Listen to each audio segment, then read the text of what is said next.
जाके तुम्हें वापस पढ़ना पड़ेगा, तो डाउट काउंटर पे जाके पढ़ोगे। वो टीचर तुम्हें 20 मिनट में पढ़ा देगा, वो तुम्हें कुछ ज़्यादा समझ आएगा नहीं, क्योंकि मतलब ऑब्वियस है 1.5 घंटे में जितना पढ़ोगे तुम उतना 20 मिनट में नहीं पढ़ पाओगे। और क्लास में ऐसा नहीं है कि दोस्तों से बातें करते रहेंगे जब टीचर पढ़ा रहे हैं या फिर टाइम पास कर रहे हैं, ऐसा नहीं है। जो पढ़ा रहे हैं उस पर पूरा ध्यान रहना चाहिए। ऐसा रहना चाहिए कि तुम्हें क्लास में चीज़ें याद हो जाए जो पढ़ा रहे हो, जो पढ़ा रहे हैं टीचर।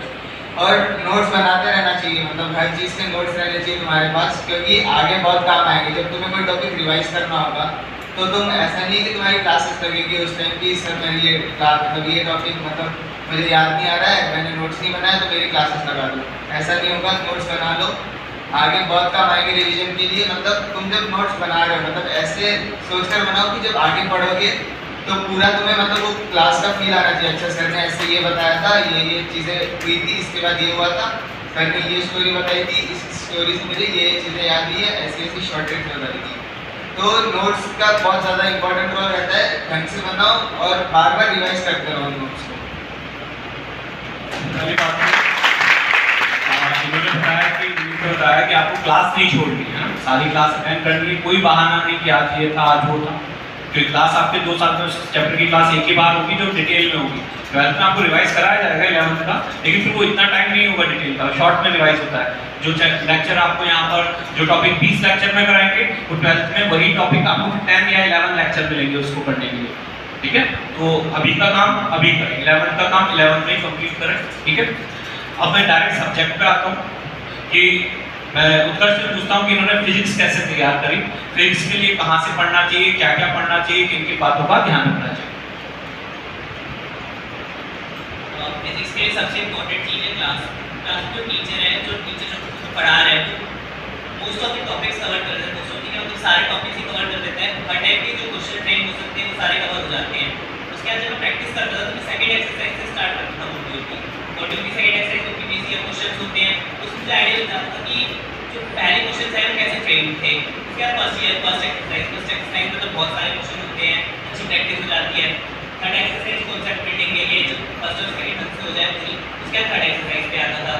उसके अलावा जैसे अभी आपकी क्लास आगे थोड़ी मतलब बढ़ेगी तब आपको रेज वगैरह भी मिलते रहेंगे टाइम टू टाइम, मतलब परेशान नहीं होना। जैसे अब कोई क्वेश्चन नहीं आता टीचर से बार बार जाके वो पूछो, मतलब ऐसा नहीं है कि मेरे दोस्त क्या कहेगा ऐसा कुछ नहीं सोचना।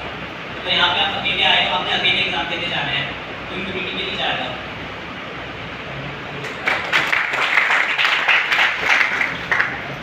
केमिस्ट्री की बात करें तो physical chemistry same as physics, मतलब जैसे फिजिक्स कर रहे हो, जैसे फिजिक्स में कंसेप्ट है, फॉर्मूलेज है, वैसे फिजिकल केमिस्ट्री रहता है। फिजिकल केमिस्ट्री में ऐसा है तुम्हें फॉर्मूलेज याद है, तुमसे सवाल बन जाएगा।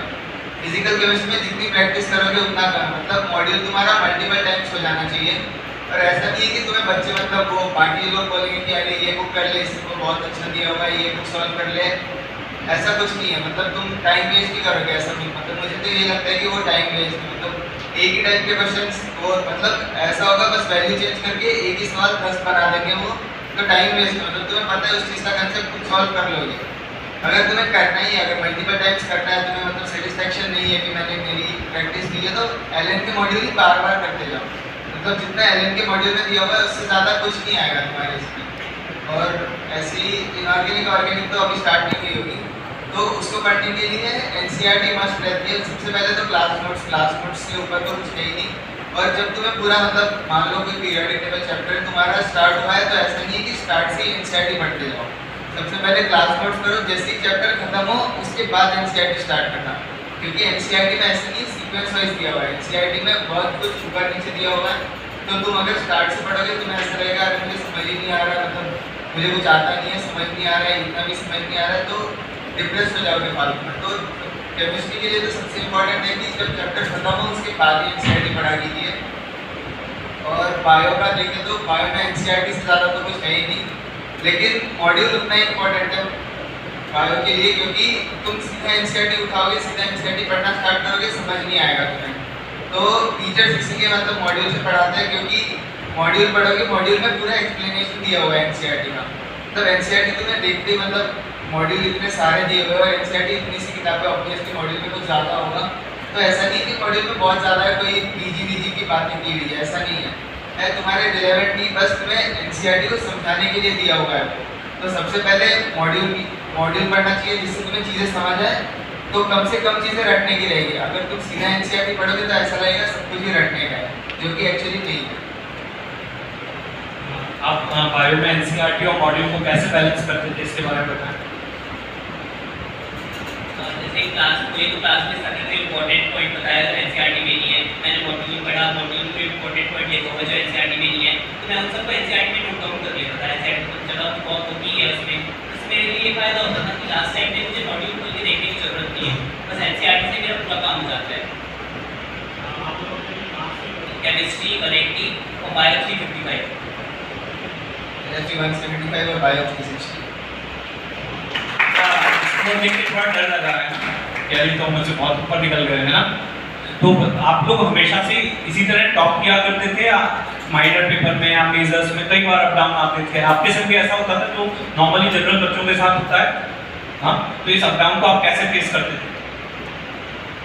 सबसे पहले तो ये है कि कोई आइडियल स्टूडेंट नहीं है जो हमेशा टॉप ही करता रहेगा, हमेशा 720 स्कोर करेगा, ऐसा बिल्कुल नहीं है। 720 तो मतलब बहुत रेयर आते हैं बच्चों के यहाँ पे। तो ऐसा नहीं है, मतलब तुम्हारा परफॉर्मेंस डाउन होता रहेगा। तो सबसे इम्पोर्टेंट रोल यहाँ पे टीचर्स और पेरेंट्स का आ जाता है। जितना तुम उनसे इंटरेक्ट करोगे, जितना खुलकर बात करोगे, वो सबसे अच्छा रहेगा। मतलब मान लो तुम्हारा कोई पेपर खराब गया और तुमने मतलब घर पे बात की, यार मेरा आज पेपर खराब गया, तो ऐसा नहीं कि वो डांटेंगे तुम्हारा, तू क्या कर रहा था, पढ़ना वढ़ना आता नहीं क्या, ऐसा कोई नहीं बोलेगा तुम्हें। तुम्हें यही बोलेंगे कि कोई नहीं, अगले पेपर में अच्छा कर लेगा, तू हो सकता है तुझसे कर लेगा, पोटेंशियल है इतना तुझमें। मतलब वो अलग बात है कि वो अगर तुम्हें बोलेंगे तुझसे नहीं हो सकता है तो ऑब्वियसली तुम्हारी कोई गलती है। मतलब वो तुम्हें गलती पर ही डांट रहे, ऐसा नहीं है कि बिन फालतू में डांट रहे, किसी और का फ्रस्ट्रेशन निकाल रहे हैं। अगर तुम 3-4 टेस्ट में लगातार खराब परफॉर्म कर रहे हो तो वो तुम्हारी गलती है। मतलब कहीं पर तो तुम लैग बिहाइंड कर रहे हो बाकियों से, तभी ऐसा होगा। तो सबसे पहले तो सब कुछ ध्यान से करना है और जितना मतलब पेरेंट्स से मोटिवेशन लेना है। मतलब बहुत मोटिवेशन देते हैं पेरेंट्स। मतलब तुम बात करोगे तुम्हें लगेगा अरे बहुत आज बहुत अच्छा लग रहा है, आज बहुत मोटिवेटेड हूँ, आज तो बहुत कुछ पढ़ लूँगा, अगले टेस्ट में बहुत अच्छा कर लूँगा। वैसे जरूरी नहीं है कि हर टॉपिक अच्छा समझ आए। कोई टॉपिक ज़्यादा अच्छे से समझ आ जाता है तो ज़्यादा मार्क्स आ जाते हैं, कोई कम समझ आ रहा है तो कम मार्क्स आ जाते हैं। लेकिन ओवरऑल आपको एवरेज अपना अच्छा करना है। तो मतलब जैसे किसी टेस्ट में कम मार्क्स आए तो ऐसा नहीं है कि अगले 10 दिन आप उसके चक्कर में डिप्रेशन में बैठे रहो कि मैं कुछ नहीं कर सकता। उसको ऐसा मोटिवेशन ट्रीट करना है कि मैं और अच्छा करूँगा, अपने पास एक्स्ट्रा एफर्ट डालूंगा, ज़्यादा मार्क्स लेके आऊँगा। और टेस्ट नहीं छोड़ने प्लीज़।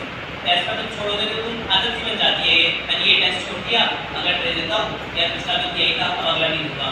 तो ऐसा नहीं करना कभी। बात यह है कि आपको पलट के जवाब देना आना चाहिए, है ना। अगर किसी टेस्ट में रैंक कम भी हो गई तो नेक्स्ट में प्रॉमिस करो अपने आप से, नेक्स्ट में हम बेहतर करके बताएंगे। ऐसा भी नहीं होगा कि हम टॉप करके बताएंगे नेक्स्ट, हाँ इस टेस्ट से अच्छा करके बताएंगे। और लगातार 3-4 टेस्ट से कंटिन्यूसली आपकी परफॉर्मेंस कम होती जा रही है, तो आप अपना सेल्फ एनालिसिस करें कि हम कहाँ गलती कर रहे हैं, मिस्टेक कहाँ हो रही है, पढ़ाई के आवर्स बढ़ाने चाहिए हमें या पढ़ाई का तरीका चेंज करना चाहिए। और वो आपको सलाह कौन देगा उस समय? आपके दोस्त नहीं, आपके दोस्त आप ही के जैसे हैं सब, राइट। तो आपको सलाह देंगे या तो आपके टीचर्स अगर पढ़ाई से रिलेटेड है, और मोटिवेट करना है तो आपके पेरेंट्स। तो आपके लिए दो ही मेन चीज़ें, एक तो पेरेंट्स और एक टीचर्स, जिनसे आप गाइडेंस लेके अपने आप को इम्प्रूव कर सकते हैं हमेशा, ठीक है। तो अपना एनालिसिस करते रहें अपना खुद का भी पढ़ाई का कि कैसे हमें आगे इम्प्रूव करना है, ठीक है। एक और सबसे इम्पोर्टेंट चीज़ कि आजकल ये सारे के सारे बच्चे स्मार्टफोन रखते हैं। किसके पास है स्मार्टफोन? सब स्मार्ट है आजकल। आप लोगों के पास कौन से फोन थे और आप उनका यूज कैसे करते थे और आप सोशल मीडिया पे कितना एक्टिव रहते थे? 11th में तो मतलब हमारी पूरी ऑफलाइन क्लासेस हुई है, तो हमें मतलब स्मार्टफोन की ज़रूरत ही नहीं थी। हम दोनों के पास कीपैड फोन ही थे।